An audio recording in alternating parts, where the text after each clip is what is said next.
All right, welcome in. It's Bleav in Georgia Dogs podcast on the Bleav Network. What you just saw is our new intro. The music is I'm tinkering around with a few music tracks here, but that's track number 1. So over our next few episodes, part of your feedback as listeners and viewers is to give us a chance to see which options you like, which music tracks you think fit best. But joining me on this journey, on this magical journey of the Bleav in Georgia Dogs podcast, it is Israel Troupe, man. What's up? What's up, man? Man, I just saw the intro, man. I'm glad you're the brains behind the creative installation that we got going on, because I am not. So you guys, all the credit goes to Cora with that beautiful intro you guys just saw. Well, I appreciate that, Israel. But this episode, we're going to lean heavily on you because the subject matter, it is the Bobo era. But before we dive in feet first or head first, really, we are presented by Betonline.ag. The Super Bowl might be over, but there's plenty of stuff to bet on if you like that kind of thing. If you like to bet on the NBA, if you want to take the challenge and bet on college basketball, you can go right ahead. Baseball's coming up soon. College baseball starts tomorrow. I have no clue how to bet on that, but Georgia takes on Jacksonville State. So we'll talk about that with what time we have left after discussing Coach Bobo. But on BetOnline, you'll always find the latest odds, team matchup info, player news, and game trends at BetOnline. BetOnline features live betting, free contests, and live scores for almost any sport or game imaginable. We're the fastest and easiest way to bet all your favorite leagues and events. So head to betonline.ag to join and receive your 50% welcome bonus with your first deposit. Make sure you use the promo code Bleav, BLEAV, to receive your rewards. BetOnline is where the game starts. So some news that we got. We recorded Monday night, and then on Tuesday, I get a text from my man Israel here saying, hey, I just jinxed it last night. I did. I want to, Dog Nation, I apologize. I was really excited, especially with the news coming in. Super Bowl's over. No new news had hit just yet, but, they had a couple of head coaching hires, and then all of a sudden, I think it was about 11 o'clock, I see Todd Monken accepts the offensive coordinator job at Baltimore. And I was like, dang it. I knew I jinxed it last night. Yeah, it happens, man. It definitely all the dust, I guess, had to settle. Baltimore had to figure out which dominoes were falling. You had Gannon going to Arizona and the other guy, I can't remember his name, going to the Indianapolis Colts, and then Todd Monken to Baltimore, and then Eric Bieniemy looks like he's on the move. Not to be the Bleav in Commanders podcast. There is a Bleav in Commanders podcast. So if you tuned in here hoping to hear about Eric Bieniemy, you probably hit the wrong place, and you should go to Bleav in Commanders podcast right here on this very network. I'm sure they're discussing his interview process right now. What I want to discuss with you, Israel, is Mike Bobo. Monken's out. He'll do great for the Baltimore Ravens.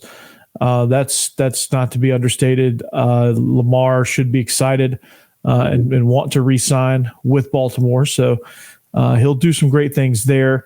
Not really worried about the Ravens. I don't know if we have a Ravens podcast here, but if we do, that's where you would go to get your Todd Monken breakdown. Maybe one of us will be on there to discuss what Todd Monken's going to bring to the table. However, you played for Coach Bobo. You know what he brings to the table. So it's going to be a combination. To me, it's going to be a combination of that plus what he's learned over the last year under Todd Monken. He was responsible for the red zone offense. I see a lot of feedback saying we're screwed. Oh, three-peat's not on. We're going back to the same old. It's blah, blah, blah. And then every once in a while you'll see a comment sprinkled in, go, guys, I'm excited about this. Hey, we got Kirby. It doesn't matter. All of that good stuff. I'm in the mind, at least if you look at the dog vent and read some of the dog Twitter, I'm in the minority that believes that we will be just fine under Mike Bobo. And I'm sure you have played under him. You know exactly what he brings to the table. So I'm sure you're confident as well. Am I right? Yes. First of all, shout out to Coach Monken. He's done a phenomenal job with our offense. If they can re-sign Lamar, he can kind of do, what he did at Georgia, especially with, using 12 personnel, 21 personnel the way he did at Georgia, because they do have really great tight ends. You get Rashad Bateman back. Tifton, shout out to my boy Rashad Bateman. Get him back from his injury. Baltimore's going to be really good. He's a very creative mind, especially with an athletic quarterback. So, Todd Monken, congratulations to you. Sad to see you go. But Coach Bobo, welcome back. You've been there. I mean, he's been in the offensive room the whole year. And here's the deal. All the hate with Coach Bobo, this, that, and the third. You got to understand, when he was offensive coordinator, it was a different era. We were still in the Power Eye era of football. But as the years got on, especially in 11 and 12, when we played back-to-back SEC championship games, you start to see us get away from that 4 wide, a lot more vertical shots, things like that, a little bit more creative as the season going on. And the year after that, for him to do the things that he's done with Hudson Mason, as those same ventures said that we would never succeed with Hudson Mason at quarterback, it's one of those deals to where I don't listen to people who don't do what I do. I don't listen to people who can't come in here and, tell me what coverage this is or tell me what blitz is coming. Tell me about the personnel that I have. Tell me about the defensive personnel of the other team. So your opinion doesn't matter. Everybody has an opinion. Opinions are like buttholes. Everybody's got one. Everybody's got one. Yeah. And they stink most of the time. But for everybody to be upset about, Coach Bobo coming back, I mean, I'm trying to understand where all the hate comes from. Because let's think about this. Okay, I was talking to, fellow coach today. Bobo averaged around 32 points a game. Pretty much, the one year I think they averaged like 41. I think that was in 12, I believe. I think that was in 12, yeah, with Darren Murray. But how many points did they give up? Gave up a ton of points. Nobody wants to talk about that. So when you look at the grand scheme of things, if you're scoring 35 points a game, you as an offensive coordinator such as myself, if I score 35 points, I should be able to win a football game, right? Mm-hmm. Now, if you're scoring 35 a game, your defense is giving up 36 a game, what tends to happen? You're going to lose those ball games. So at the end of the day, I have, complete faith in Coach Bobo. He's been there, between him, Todd Monken, Buster Faulkner. You got 3 great offensive minds in there. You still got, Coach McClendon's coming back, Stacey Searles, who was there with Bobo when he was there. Got Todd that's still there with him, coaching up tight ends. You have a very good staff on that side of football. So for the hate to come through that it's been, we've won 2 national championships. I mean, we're pretty much in the dynasty era of football right now. So you have an elite defense, you have an elite offense, you got way more firepower than we've ever had at Georgia in the era of Rick, Pass. When we had Tim Jennings in that group that left, DJ Shockley. So now you got firepower for guys coming in. You're scoring points left and right. So I'm pretty sure, if I had to guess, there was a reason why Bobo was brought in the first place. Not because he's an alum, not because him and Kirby are homeboys, but there was a plan. Okay, there was a plan because they knew Monken was thinking about leaving. As soon as they hired Monken, they knew it was a 3-year clock. So it was almost guaranteed, and given the way it's played out, I believe it. Yes. So what do? You bring in an experienced coordinator. You bring in a coordinator who has SEC experience, and you got to think. So people want to talk about his last stops at Colorado State. When is the last time Colorado State's been good at football? They were good that 1 year under McElwain. Okay, 1 year. All right. Now let's look at when he left and went to South Carolina. When that whole debacle went down. How many athletes did South Carolina have during that time? Ooh, boy, it was they had a graduate assistant at quarterback, I can tell you that much. Okay. Now, let's move on to Auburn. What happened during that time? They couldn't recruit offensive linemen. They were transitioning from Gus Malzahn to Brian Harsin. and it ended up being Brian Harsin was a nightmare to work for, and it was a toxic environment. He had Tank Bigsby, and you saw spurts of good offensive play, but it was relatively a mess because I think an offensive coach trying to hire a seasoned offensive coordinator probably doesn't work. That's why it never worked with Gus. He like all of his offense coordinators got scapegoated. Look at Kenny Dillingham.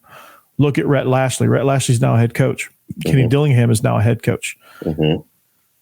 So the trend goes, okay, you bring in a seasoned guy to come in and run your offense, and you just don't have the guys for that seasoned coach to do anything with. That seems to be the trend. The difference in Georgia right now is we have the guys that can come in that are already there and that can come in and keep this boat sailing. There's no doubt in my mind, and you can take this to the bank, that Kirby Smart has a playbook in his hand. Okay. All right. That Todd Monken has come up with for the last 2 years of what's it going to take for us to, one, get the ball to our weapons, things like that. Same thing Nick Saban has when Lane Kiffin left. This is our playbook. Okay. This is what you're going to run. No matter what, this is what you're going to do. Now, you can window dress it. You can make it look pretty. You can call it whatever you want to, but this is the... You can tighten some nuts and bolts, but for the most part, you're not changing the body. Yeah. If you look at Steve Sarkisian when he took over, it's the same offense Lane Kiffin ran when he was there. Sark just put his little touches on it. Okay. Same thing that's going to happen in Georgia right now. So you're not going to just go away from what you were doing that has now brought you 2 national championships. You're just not going to do it. So Bobo's been in that room for a year. Bobo's very smart. Bobo's the reason why I'm coaching right now between him and Coach Rick as far as offensive minds. Okay. So there's no doubt in my mind that Bobo can be successful. Okay. He has the staff. He has the personnel that are around him that's going to help him be successful. So Georgia fans have gotten spoiled. And what happens when you get spoiled? You don't like change. Well, guess what? Tide's changing right now. And either you can get on the bus or you can get off. It's real simple.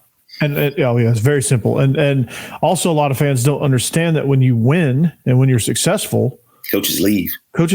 They get promoted. Most of the time they get promoted. Rarely do they get fired. And in some cases they do get fired. But in this situation, a bunch of guys get promoted. Look at the Eagles. Their 2 guys got promoted. Both of them became head coaches. It's okay. You have guys in the pipeline. And I think Kirby, when he had this plan, I think when he had the plan with Buster, he was gonna bring Buster along, and then he brought Bobo in. Bobo his health was shot, and he just needed a year where he wasn't out on the road recruiting and putting in the rigors of an on-field coach. And he needed to come home. I mean, and he needed to come home. Yeah, and so you get him to mentor Buster.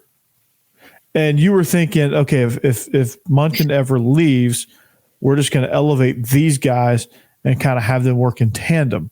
Now, I don't know what that tandem looks like now that Buster's down at Georgia Tech, but you've got to believe that when he backfills that analyst role, he's going to get somebody that's in line to become a Power 5 coordinator. He might go to the FCS ranks, grab a head coach. He might look at some of the lower schools, try to figure out somebody that's like-minded to what we do at Georgia. Bring him in as an analyst. Let him learn so that when Bobo in 3-4 years, if his health holds up, which that's my chief concern, his health. Is he going to be able to hold up now that he's in the rigors of this coordinator life? That is my main concern. But you better believe that it's either going to be somebody at the analyst role or Brian McClendon might be next in line because he's called plays before. So you have to think that's the case, or maybe Todd Hartley or Del McGee gets their shot if Coach Bobo moves on. But there's a plan in place. It's not just, oh, hey, we used to get beers together in downtown Athens. We're in the same fraternity. Come on, let's get the band back together. Heck yeah. No, if you don't think Kirby has been very meticulous about how he's made these hires, it's worked on the defensive side of the ball. Him and Will Muschamp are buddies. It's worked over there. Let's think about when we lost our DC to Oregon. There's a reason why Muschamp is at Georgia. Muschamp could have gone anywhere in the world. LSU was looking. He had offers. LSU had some offers. Auburn needed some help. All these Texas A&M needed some help because that's where I thought he was going. He thought he was going to go to Texas A&M, but who he chose? I think he took one look at College Station and said no. He chose to come to Georgia, and what happens? We lose Coach Lanning to Oregon. Coach Schuman's already there, and what do? You pair him with an experienced defensive coordinator and a like-minded defensive guy in Kirby Smart. And you can say what you want to. I know people don't want to hear this, but there's a reason why Nick Saban is so successful. Look what he's done. When Kirby left, who came in? Pruitt came in. Now who's there now? Kevin Steele.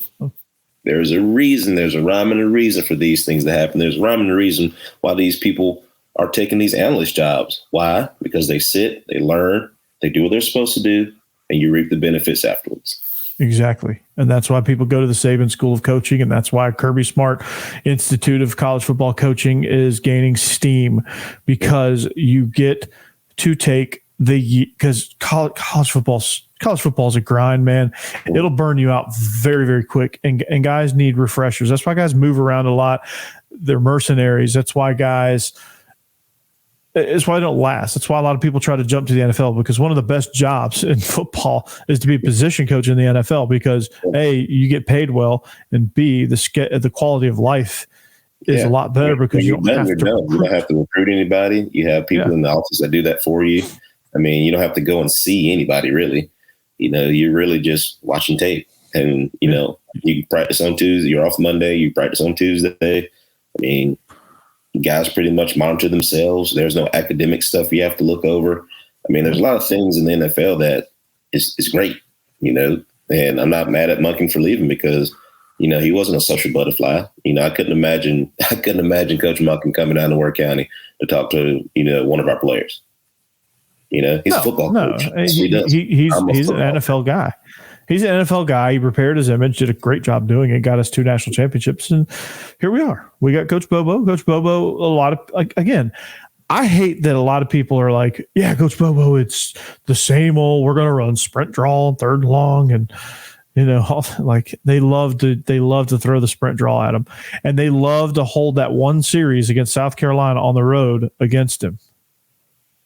We also gave up 39 points that game, something like that. Yeah, you talk about we had a first and goal in the 4 and should have gave it to Gurley, and instead we threw on first down, threw on second down, got intentional grounding, and got out of we're able to run the ball range, and I think took a sack and missed a field goal, something like that. I think that's how that series played out. People love to hold that against him. I don't give up. I don't remember. I think it was 2012, right? I'm gonna look that up. Look that up, because so go off on a rant real quick. Yeah, because you still have to understand something. It's offense and defense, all right. With a little bit of special teams sprinkled in there, but during that time, we were giving up lots of points. One of my favorite players, my main man, Sean Williams, came out. He was like, they're playing like, I'm not going to say what he said, but, and then we rattled off a couple, and we ended up playing for that. So 2012 was 35-7. Us, right? Oh, no. Then we got blown out. Over there. Yeah. Yeah. And that happens at South Carolina there. Yeah, it's a tough place to. That was still during the Spurrier era, if I'm not mistaken. So, yeah, it happens over there in South Carolina sometimes. Let's see what we also turned the ball over a lot that game too. Yeah, you remember that? Yeah, we did. I think they just jumped out 21-0 in the first quarter. They scored the first 3 times they touched it. I remember that game just being exceptionally bad for a lot of reasons. We just didn't have it that night, and guess what? I want people to understand this is going to blow a lot of minds, right? This is people are going to just leave going, oh my god. and Israel, I don't know if you'll ever admit this, but offensive coordinators have bad games occasionally. Oh my god! You did you know that the other team is allowed to recruit? yeah, the other team has a game plan as well. Sometimes theirs is just a little bit better than yours. Sometimes they're going to get you. It happens, and sometimes I tend to get upset, and I get in my negative Nancy ways. But at the end of the day, when I've calmed down from the emotional high that the game brings to the table, I realize, okay, they got us. they just played a hell of a game, man, and we just couldn't execute, or we couldn't stop a nosebleed, or this fumble led to this run. And I mean, there's been plenty of times where I'm in a game and I'm like, just please let this clock keep running, please. Just like, coach, don't call a timeout, don't stop it, nobody run out of bounds, just let it keep going. And then some nights offensively, you still win the football game, but you just didn't perform offensively. It's just one of those deals. Second round of playoffs for us. I mean, we played like doo-doo offensively, and but a win's a win. If it wasn't for our defense, I mean, an ugly win is better than a loss any day of the week. Yeah, just get that W, man, however you get it. I know in 2014 it was a 13-7 at South Carolina. Just I really don't understand what all the hate is about. It's just at all. It just feels like it's going back to the same thing, which I didn't think it was that bad. People just need to realize that, hey, it's a different era. Well, it seems like my man is having some internet issues over there. Oh, yeah? All right. Welcome back. Are you on your phone? Yeah, I had to get on my phone. I don't know what happened here. Your computer just had enough, I guess. So everything went kaput. Well, all right, man. Back from technology, the abyss of technology, back on his phone after a short break. It is Israel Troupe. Welcome back, my man. I was over here talking like you had left. So I was like, I guess the storm came a little early for Corey over there. And I could hear you loud and clear. I could hear you playing his day. And I was like, eh? And then all of a sudden you dropped. Yeah, then it just went kaput. I don't know what's going on. Thanks a lot, technology. It's technology is not your friend. So, but yeah, so Mike Bobo, let's just put a bow on this and then we'll talk a little bit about baseball. But, I think fans should understand that he's going to bring toughness. Mm-hmm. He's going to bring discipline. And the guys are going to love to play for him. They're going to be fired up at all times. And he's going to have great attention to detail, and he's going to have Kirby's trust. I mean, he's probably one of the few people on this staff that can tell Kirby what it is.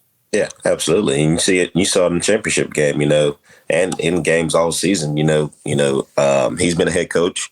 Him and Kirby have been, pals for forever. They're from the same area pretty much, down here in South Georgia. So, that relationship is huge. So if he's going to give anybody the keys to this Cadillac that's still rolling right now, it was going to be Bobo. That group that he has with him right now, there's a reason why they're all there. There's a reason why he has, a lot of Georgia alumni coming back.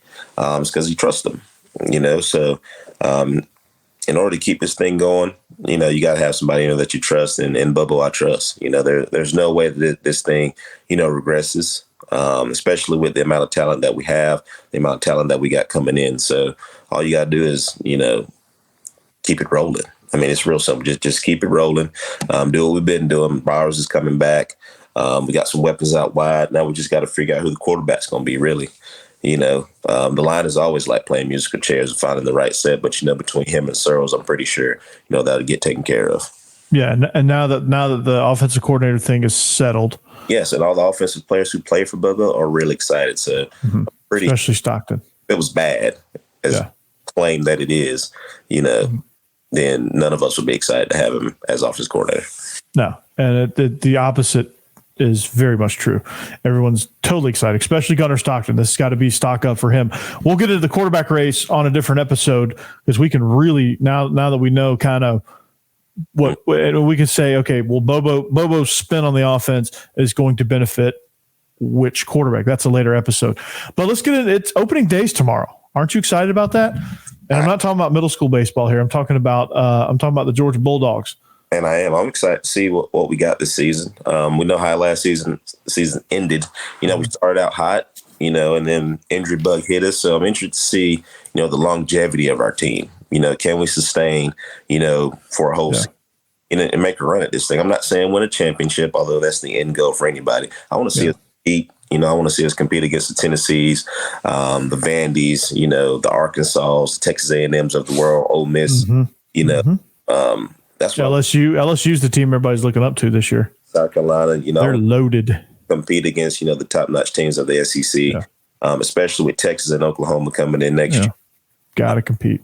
You got to stay healthy. So can we keep this longevity going, and, just play competitive football? Can we hit and run? Can we play a little bit of small ball, not look for the long ball? Can we throw strikes? So I look for it's real simple. Baseball's real throw strikes. We already play good defense. We didn't really make a lot. Can we throw strikes, and can we hit the ball, put the ball in play when we need to, and score runs? That's exactly what it is. Now, I learned something about college baseball last night because Steve is an Ole Miss guy, and Ole Miss was national champions.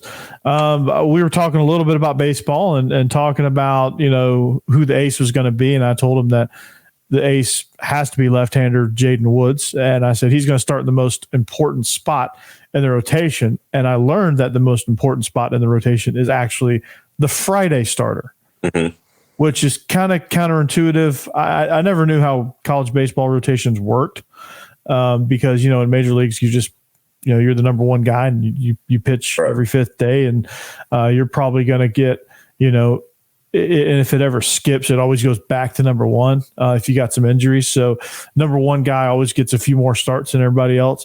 Jaden Woods is the Friday starter, at least as of now, barring injury. He will be going Liam Sullivan, so going lefty Friday and Saturday. Liam Sullivan, 4-3 last year with a 4.62 ERA, which is kind of like a 2-point-something ERA in major leagues because, the ping, that adds some things. And then Sunday, Blake Gillespie, right-hander, coming out of high school, freshman, going up against Eli Zielinski on Sunday with Jacksonville State. So to me, that's, other than what I don't know about Blake Gillespie, I think Woods and Sullivan are going to provide a great 1-2 punch at the beginning halves of these series. Oh yeah, absolutely. Guys just go out there and throw strikes. I mean, I don't know what the weather's going to be in Athens. I know it's rain. They got a little storm coming in through right now up that way. So, if the weather's nice, let that thing ride, man. Have fun. Obviously, we haven't heard any injury reports, which is the first in a very long time, going into a season start. Home opener, I'm pretty sure people are excited to watch the Dawgs. Just be competitive, man. This first series is going to tell us a lot about this baseball team. Yeah. Who is going to, who are the starters? Obviously, we have 3 already, that are going out, going to get first pitch. But who are the backups? Who's coming off the bench, who's coming in relief, who the closer is. Yeah. And can we protect those guys? Is what I'm looking to see. I'm really simple when it comes to baseball. I'm a baseball guy. Yeah. It doesn't take a lot to win a baseball game. You hit, play defense, and don't walk anybody. And touch that dish every half inning that you're at the plate. Get around the bases, touch the dish. There you go. I think you're having a hard time following my analogy there, but I got you. You got me now. Okay, so got a few transfers in, and we hit the transfer portal really hard. 2 grad transfer pitchers, Kyle Greenler from Elon and Dalton Radens from Wofford. Those guys are going to look to compete. They were both closers at their respective institutions, and they're going to look to come and battle for that back end of the bullpen. We have William David and Mason LaPlante transferring into the infield. David from Sanford and LaPlante from Yale. We also have a regular transfer pitcher, Zach DeVito from Tulane. So you have 3 guys right there looking to fill the back end of that bullpen, and Sebastian Murillo from Long Beach State. So Charlie Condon also is is somebody to keep an eye on. Then, of course, you have Nolan Crisp, Colin Caldwell, Will Pearson, Jarvis Evans looking to fill that bullpen role. And then, of course, Cole Wagner. And so you got some guys. Parks Harbor, I think. He hit 307 last season with 13 dingers. He's coming back as a junior. Charlie Condon, I mentioned earlier, playing first base. So Parks Harbor can play one of the corner spots, and then Charlie Condon will likely play first base and some outfield. So you're going to get some pop in this lineup. You're going to get some guys that can hopefully just drive it to the gaps and just get on base and score, man. So I'm excited. Absolutely, man. But, the fundamental part of baseball, button, getting people, in scoring position, just putting the ball in play, little simple stuff like that people, don't realize is the most important about baseball. If you watch these teams like the Ole Misses, and especially Ole Miss and Tennessee, they do a really good job of hitting and running, make you, defend the whole field, as we say in football, making sure that your bunt coverage is correct, because they're going to bunt, they're going to hit and run, they're going to steal, making plays out of nothing. Hopefully Georgia, did some self-scouting, and figured out a way to, hey, we got to score some runs. Now you got to manufacture some runs every once in a while. Yeah, absolutely. So, well, Israel, as fun as this was, we're gonna get out of here, man. So, hopefully you're able to see the Georgia Jacksonville State series on television. I think it's gonna be on SEC Plus if you have that kind of thing. For those of you early on that are whining and complaining and fearing that Georgia's going to go back into the realm of irrelevancy under Mike Bobo, there's another team you can root for that's irrelevant. There's plenty of those in the ACC and the Pac-12 that you can go root for. Go root for the Baltimore Ravens if you're really that much in love with Todd Monken. I hope he does well there. I think he will, especially if Lamar Jackson is able to re-sign. So let's not. They hated Todd Monken a couple times too now. They want to fire every offensive coordinator. Let's just be honest about that. So we hope that you find some solace, and we hope that you're confident that the three-peat is still on, because it's on until it's not on. Yep. In my mind.